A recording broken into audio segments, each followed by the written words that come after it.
Hey YouTubers, it's me, Duct Tape Stuff ZZ here, and I have a one roll haul. I know I talked about how I have those boxes every other day I get a pick out of it, and today I got a quarter, which means I get a roll of duct tape.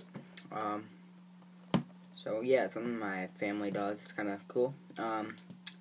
Yeah, by the way, I can't wait for Christmas, guys. I really want like tons of money and stuff so I can go buy massive load of duct tape. That was creepy, but whatever. So I got a roll of Wisconsin Badger, guys. So this is for trade.